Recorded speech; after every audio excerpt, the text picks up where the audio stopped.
I think I've always been a fan of the Mission Impossible films. They're the kind of movie which, when it's on at the cinema, that's the one you go watch because you know it's going to be a good ride regardless. And it's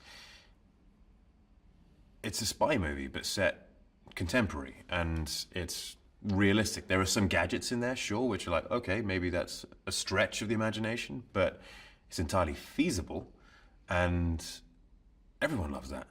And so, I've always been a fan. The character I play is a member of the CIA. He is the director of the CIA's #1 assassin. He's a cleaner. He goes and takes out people who you can't capture.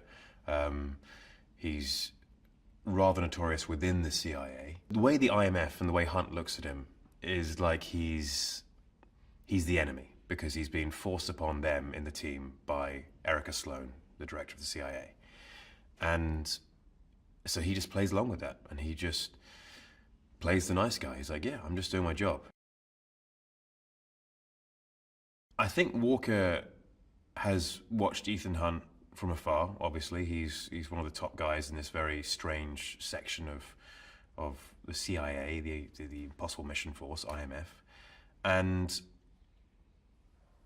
he obviously knows that Hunt has talent, his ability, but I think he looks at Hunt as someone who doesn't have what it takes to do the necessary things.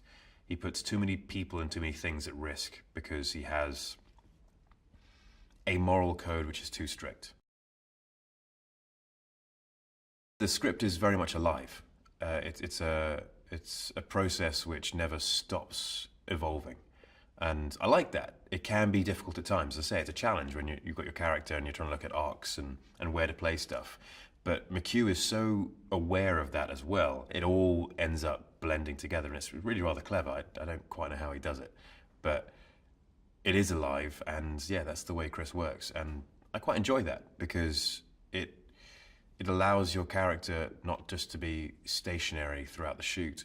You are constantly moving and adjusting, much like humans in regular life. If you're going through intense scenarios, your opinions will be changing reliant upon the scenario that you went through.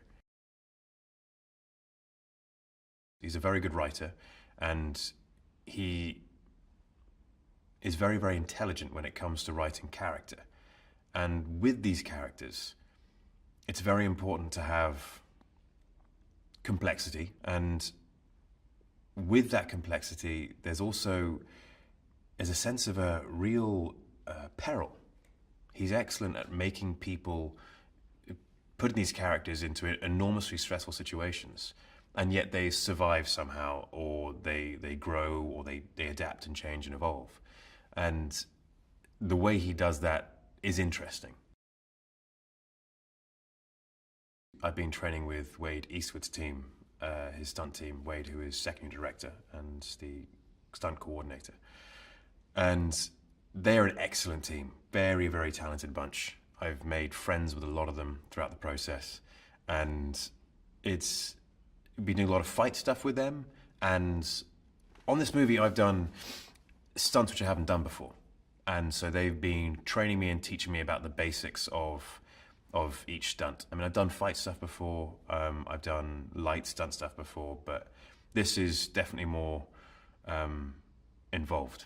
In previous movies, it's been on a green screen, and you've been hanging on a wire on a green screen, which is one thing, but when you're hanging off, I don't know, a 1,900-foot cliff on a wire, it's a little different. It feels different. If you're hanging out of a helicopter in New Zealand in the winter for an hour and a half each time, it's different rather than just doing it on a stage. It's real. It's at least partially real. And the danger's real, and the danger's there. The mission's famous for the actors doing their stunts. They let me do it, and I've loved it. It's been an incredible experience. The one which really sticks in my head a lot, just because it was quite grueling over the 2 weeks, was the helicopter in New Zealand. New Zealand winter, it's chilly, right? And we were flying over glaciers and stuff, and you think, that's fine, you're in a helicopter, you're indoors-ish. But my doors are open on my helicopter, and I'm leaning out of them most of the time. And so I'm not too sure how fast we're going. I'm assuming 80 miles an hour plus. I think it got down to -15. Being in a helicopter in New Zealand, over mountains and glaciers and flying through canyons, while being chased by another helicopter, which is, I don't know, 20 feet away, or chasing another helicopter and firing a machine gun out the doors it's like every boy's dream. You're like, yeah, I want to grow up and pretend to be G.I. Joe, basically. Tom is flying his own helo, and it is amazing what he does. Like, the training he's gone through to fly a helicopter has been extensive, and he's doing serious stunts. In that moment, I forgot how cold I was because of how beautiful it was. So, despite that cold, it was an incredible experience. One of the stunts I did, which sticks in my mind, was Pulpit Rock in Norway, which is about 1,800 feet.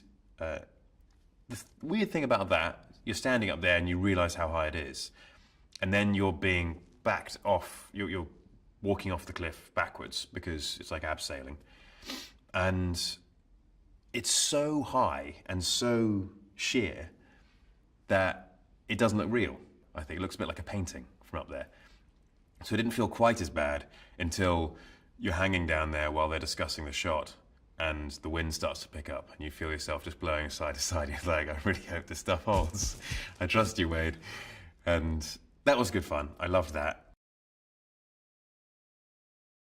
As far as Walker's fight style is concerned, we wanted to make Walker different from Hunt. He's a trained assassin. He knows how to fight. His strengths lie more in brutality and a brawler style. It's more of a fight to kill, fight to completely disable so you can kill. Performing stunts with Tom Cruise, he's obviously very experienced with stunts, and I mean, aside from just performing stunts with Tom Cruise, which is pretty cool. It's a cool thing to be able to say. He's very experienced in this sort of stuff. He knows the angles, he knows what works, he knows that he needs to do his part of the stunt, and I do my part of the stunt, and whoever else involved does their part of the stunt. And from that, you end up with a winning formula. There's a connection between Tom and McHugh because they understand each other. They understand the same process. They are both working towards the same goal, which is a great story. And there's no ego involved. It's just making entertainment for an audience. And they've worked together before, and they both have particular styles.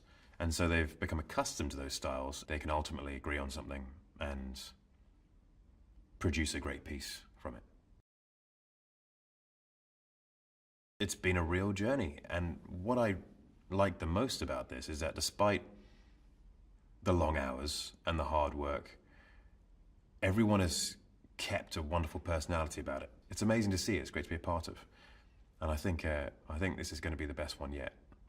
I look forward to watching the movie myself.